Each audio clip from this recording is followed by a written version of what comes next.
ఓ 70 ఏళ్ళ పెద్ద ఆయన డాక్టర్ సాబ్ దగ్గరికి పోయిండంట, యూరాలజిస్ట్ దగ్గరికి. డాక్టర్ సాబ్ అడిగిండు, ఏం పెద్దయినా సమస్య ఏంది అనేసి. సార్ 2 రోజులు బట్టి మూత్రం వస్తలేదు సార్, నాకు నీళ్ళు తాగుతున్నా కానీ కడుపంతా ఉబ్బరం వచ్చేసింది, ఒక చుక్క కూడా వస్తలేదు సార్ అంటే, అరే మై హూనా అనేసి ఇక మొత్తం ట్రీట్మెంట్ స్టార్ట్ చేసిండంట. ఏందేందో పెట్టిండు. మొత్తానికి ట్రీట్మెంట్ అయితే అయ్యింది. అయిన తర్వాత ధారాళంగా వచ్చేసింది, మొత్తం మూత్రం అంతా కూడా వచ్చేసింది. రిలీఫ్ అయింది అనమాట. రిలీఫ్ అయిన వెంటనే ఎట్లుంటుంది ఆ పన్నునికి తెలుస్తుంది ఆ బాధ. థ్యాంక్ గాడ్ అన్నాడంట, భగవంతుడా కృతజ్ఞతలు అని.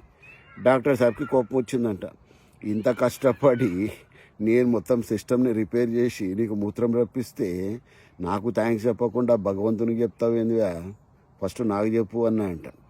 బిల్లు కూడా ఎక్కువ వేయలే నేను, బిల్లు అయితే 2,000 వేసినాను అంతే. 2,000కి ఇంత పెద్ద సమస్య నుంచి నిన్ను బయటపడేసినాను, నాకు థ్యాంక్స్ చెప్పకుండా భగవంతునికి చెప్తావు ఏంటంటే అప్పుడు మళ్ళా థ్యాంక్ గాడ్ అన్నాడంట. డాక్టర్కి ఇంకా కోపం వచ్చిందంట, ఎందువా నువ్వు అప్పుడు ఎప్పుడు భగవంతుడు అంటున్నావు, నన్ను తలుసుకో ఒకసారి అన్నా అంట. అప్పుడు డాక్టర్ సాబ్కి అన్నాడేనమా, సార్ మీరు చేసింది గొప్ప పనే సార్, మీకు కూడా ధన్యవాదాలు సార్. కాకపోతే పుట్టినప్పటి నుంచి ఈ 70 సంవత్సరాలలో రోజుకి ఎన్నిసార్లు పోసుంటా సార్ మూత్రము? 70 ఏళ్లలో కొన్ని లక్ష సార్లన్నా పోసుంటాను కదా గ్యారంటీగా. మరి భగవంతుడు ఒక్క రూపాయి కూడా ఛార్జ్ చేయలే, మీరు ఒక్కసారి పూపించినందుకు 2,000 ఛార్జ్ చేసిండ్రు సార్.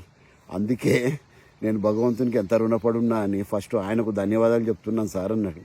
డాక్టర్ సాబ్ అరే లాజిక్ ఉంది భయ్ నీ మాటల్లో కూడా, కరెక్టే. సో మై డియర్ ఫ్రెండ్స్, మీరు భగవంతుడిని నమ్మినా నమ్మకపోయినా ఒక విషయం సత్యం చెప్తున్నాను, ఆల్వేస్ బీ గ్రేట్ఫుల్. ఇవాళ మంచిగా నిద్ర లేచిండ్రు ఆరోగ్యంగా అంటే అంతకన్నా అదృష్టవంతులు ఎవరు ప్రపంచంలో లేరు. So count your blessings.